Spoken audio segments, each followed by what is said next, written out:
Une passion de mon père. Il ne l'épousait pas pour ce qu'elle était, mais pour ce qu'elle allait devenir. Ainsi s'était-il déclaré. On cherchait un professeur de latin 3 ans plus tôt. Il avait répondu à l'annonce et s'était ouverte la porte de l'appartement où habitaient ses futurs beaux-parents, 106 boulevard Saint-Germain. Son élève avait 14 ans, lui 27. Elle était douée pour le dessin, pratiquait le fusain, économisait son argent de poche pour s'acheter des livres d'art. Elle avait, comme lui, 5 frères et sœurs, comme lui, des parents d'origine modeste. J'imagine la porte s'ouvrir, la jeune fille apparaître sur le seuil, la foudre s'abattre sur mon père. L'accueil est simple et charmant, ses parents sont blanchisseurs, le latin est le point faible de leur fille. Quel bel homme, pense ma grand-mère. Mon père est déjà fou amoureux. Revient 2 fois par semaine, puis presque chaque jour. Son élève est douée, elle a du caractère et la dose de défi et de feu qu'il recherche. Il y eut dans leur histoire une intensité presque mortelle. Ma mère était l'exact portrait de sa sœur Solange, qu'il avait tant aimée dans son enfance et qui, pour d'autres raisons que son frère, mort à la guerre, lui brûlait les veines. Ils restèrent 3 ans fiancés. En 1954, une semaine avant leur mariage, Floch la conduisit de force en taxi passer son baccalauréat où elle rendit toutes ses copies blanches. L'entêtement de mon père était à la hauteur de la curiosité et de l'appétit sentimental de sa femme. Jeune, ravissante, romanesque. Elle allait bientôt découvrir l'Afrique, la brousse, la conduite automobile, le cercle, où se retrouveraient chaque soir les expatriés, hauts fonctionnaires en poste. Je brasse les photos d'elle, prises par mon père. Déclinaison de son sourire absolu, il irradie chacun des clichés.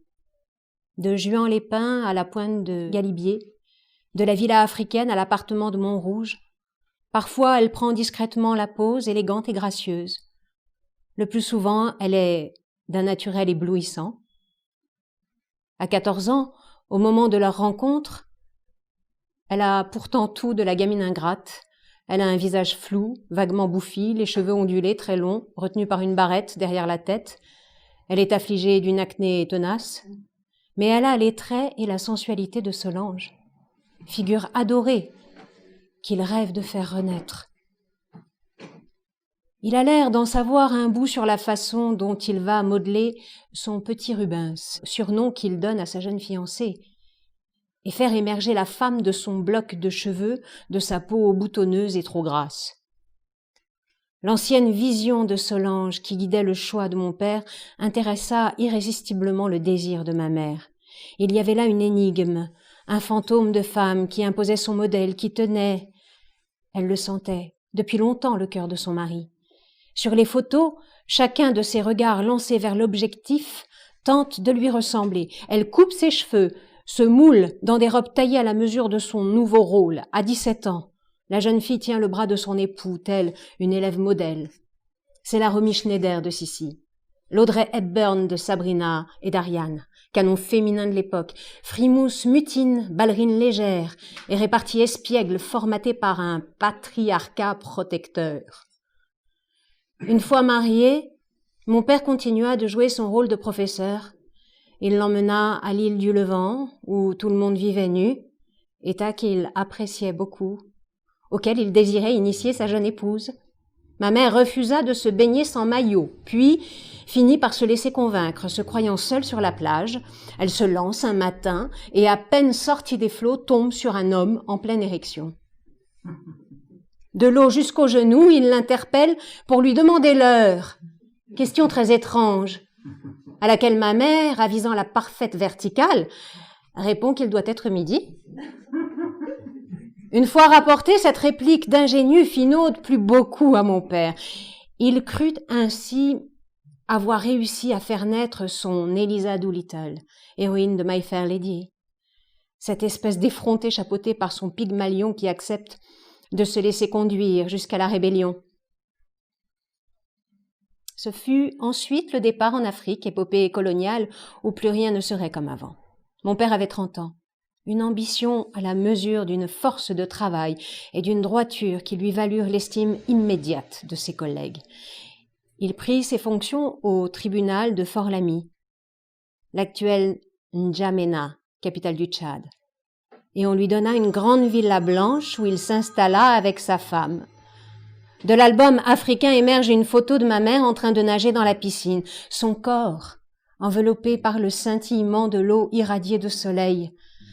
Cette transparence piquée de lumière m'a toujours fait rêver, et j'imaginais leur vie comme un film en technicolor, la blancheur de la villa cernée par l'émeraude de la pelouse, avec, posé au beau milieu, l'écrin, le diamant bleu resplendissant de la piscine. Les serpents venimeux glissent au travers de la pelouse.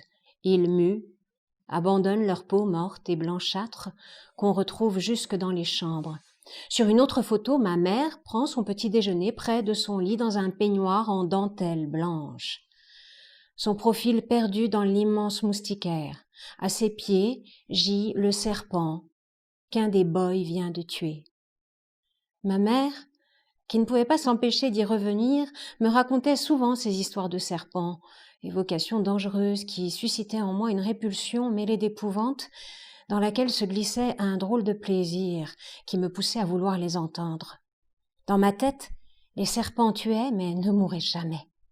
Ils muaient, passaient d'une pièce à l'autre, abandonnant leur peau qui signalait à la fois leur présence et leur disparition. Cette mue qui traînait par terre me troublait plus que tout.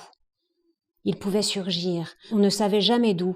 Il fallait regarder sous les lits, surveiller les issues et même le diamant bleu de la piscine devenait dangereux.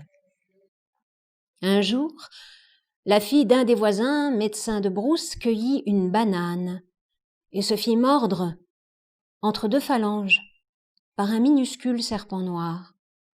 C'était un serpent minute, dont la morsure lui laissa juste le temps d'atteindre le seuil de sa maison où elle s'écroula foudroyée. Cette histoire me fit un effet profond. Elle concentrait l'arbitraire et la cruauté du monde. Une petite fille pouvait mourir d'un seul coup en plein milieu de l'après-midi sous le ciel bleu, sans que son père médecin n'ait eu le temps de faire un seul geste pour elle. Dans sa villa blanche de jeune mariée, ma mère, au bout de 2 ans, découvrit l'ennui, un sentiment vague d'épouse délaissée, livrée au monde clos d'une société plus âgée, où régnait l'entre-soi, mélange de bonne conduite et de ragots mondains. L'excitation était retombée, Flock travaillait, elle se promenait dans la brousse, conduisant elle-même la voiture qui tombait souvent en panne, comme les frigidaires, et tout ce qui dépendait des installations électriques. On envoyait régulièrement chercher mon père qui partait à la rescousse et qu'on trouvait très patient. Je l'imagine seul, accablé de chaleur et d'ennui, réfugié entre les murs de la grande villa blanche. Dehors, la température est insupportable et met en réalité tout ce petit monde à cran. Les expatriés blancs du cercle se retrouvent régulièrement pour boire. On a réussi à se procurer des glaçons. On casse qu'on casse avec fierté dans les verres. On cause de la dernière affaire au tribunal de la France, des événements en Algérie, des animaux sauvages qui s'approchent trop près, des pannes d'électricité. La jeune épouse nage des heures dans la piscine. Elle boit beaucoup, retient l'eau qu'elle boit, finissant par retrouver sa figure d'adolescente bouffie, qu'accentue l'air boudeur qu'elle prend sur les photos, coquetterie qui déguise mal le sentiment d'insatisfaction chronique dont elle souffre. Par une nuit sans lumière, alors qu'elle déambule dans la villa, sa lampe à huile tenue à bout de bras, droit devant elle, elle évite de justesse un serpent signalé par un boy et manque de prendre feu. Un autre soir, elle doit donner un dîner pour les gens du cercle. Au matin, elle réunit les boys, distribue les tâches, revient le soir accompagnée de ses invités, découvre les boys ivres morts en train de ronfler affalés sur la table et les réveille à grands coups de jet d'eau. Il y avait comme ça plein d'histoires de serpents, de boys, d'une certaine Pauline qui disparaissait régulièrement de la Villa Blanche car elle partait faire boutique avec son cul. Il y avait aussi mon père, très amoureux mais très occupé, déjà dévoué à son travail et déjà remarquable, infiniment patient, qualité qui ferait de lui 20 ans plus tard ce juge dont on dirait redoutable. Le climat tropical la fit grossir au point que mon père cessa de la désirer. Il mit fin d'un seul coup aux relations sexuelles et refusa de la toucher. À sa demande, elle consentit à porter la sudisette, un genre de cabine-sauna portatif, qu'elle enfilait chaque jour et qui lui montait jusqu'au cou, engin qui redoublait la chaleur et la faisait ruisseler jusqu'à ce qu'elle ait dégorgé l'excès d'eau retenu dans son corps. Elle reçut le rejet de mon père comme une gifle. L'amour ne suffisait pas. Son aspect physique devait rester conforme à l'ancienne vision de Solange. Et son poids, facteur moins contrôlable que les sourires, l'avait brusquement mise hors tension des regards amoureux de son mari, qu'elle avait cru définitivement séduit. À 20 ans, la sudisette inscrivit brusquement son être du côté des kilos. Elle se sentit comme déshabillée de l'amour, boutée hors du paradis de l'idylle.